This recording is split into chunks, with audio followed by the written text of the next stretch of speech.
जय श्री कृष्ण। स्वागत है आप सभी का मेरे एचएस भारद्वाज यूट्यूब चैनल पर। मैं हरिओम शर्मा आज आपको एक जड़ी के बारे में जानकारी दे रहा हूँ। यह बहुत ही चमत्कारी जड़ी है और इसे मदार की जड़ कहते हैं, आग की जड़ भी कहते हैं, आंकड़ा भी कहते हैं, कई नामों से इसको जाना जाता है। इसका प्रयोग संतान प्राप्ति के लिए बहुत ही महत्वपूर्ण है। धन प्राप्ति के लिए, संतान प्राप्ति के लिए इसका प्रयोग किया जाता है। यह बहुत ही चमत्कारी चीज है और इसके प्रयोग से अनेकों फायदे होते हैं। प्राचीन समय से ही इसको बहुत महत्वता दी गई है और इसकी जो जड़ है वह कई कार्यों में प्रयोग की जाती है। तो संपूर्ण जानकारी के लिए वीडियो को लास्ट तक देखिए, चैनल को सब्सक्राइब करें। सबसे पहले आप सभी को श्री राम जन्मभूमि पूजन की हार्दिक शुभकामनाएं।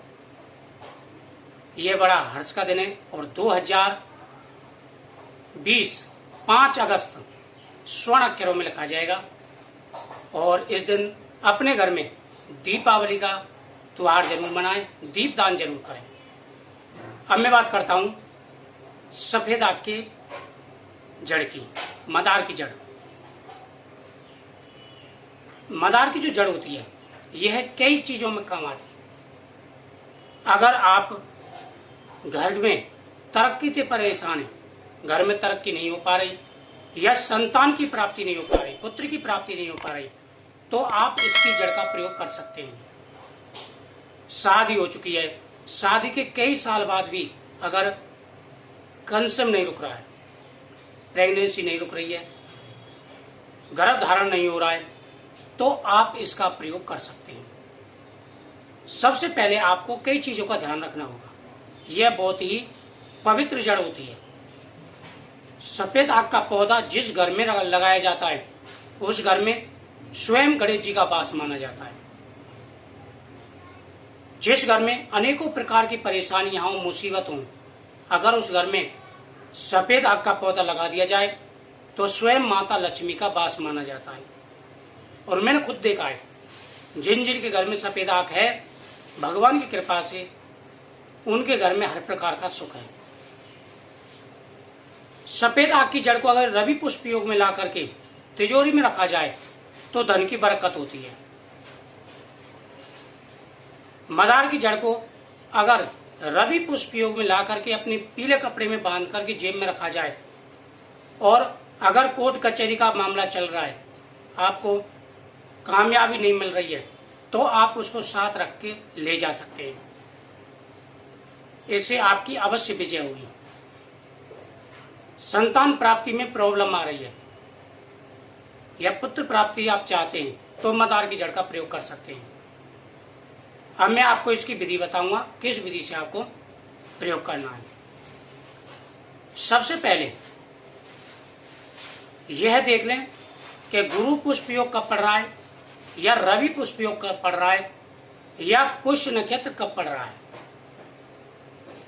जिस दिन पुष्य नक्षत्र हो उस दिन इसका प्रयोग आपको करना है। आप देख ले, दिखा ले कि पुष्य नगर किस दिन है और किस दिन रवि पुष्य योग बन रहा है या गुरु पुष्य योग बन रहा है, उस दिन आपको प्रयोग करना है। उससे पहले सफेद आग को जो है निमंत्रण दे करके आना है। आप कहीं भी देख लें कि जहां पर भी श्वेत आग, अगर श्वेत आग मिलता है तो उसका ज्यादा फल होता है। वैसे तो नीला आग भी चल जाता है, लेकिन सफेद आग जो होता है उसका महत्व बहुत होता है। तो आप पहले निमंत्रण देकर के आना, क्योंकि इसमें गणेश जी का वास होता है। तो जहां भी ये पौधा हो आप सबसे पहले उनको निमंत्रण दे के आएंगे कि मैं इस कामना से आपके प्रयोग, आपकी जड़ का प्रयोग कर रहा हूं, आप मुझे आज्ञा दें।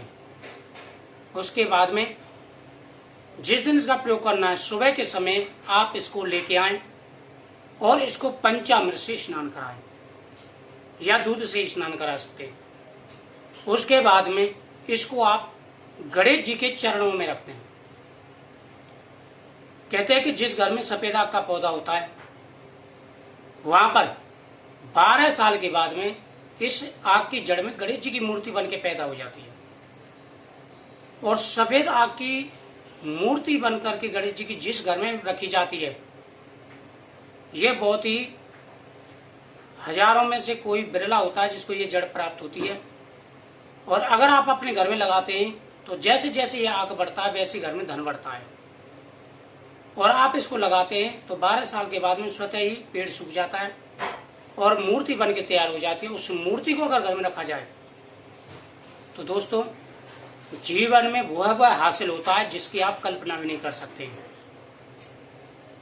और कई जगह तो मंदिर बने हुए हैं, यहाँ पर सफेद आग की मूर्ति रखी हुई है जड़ की।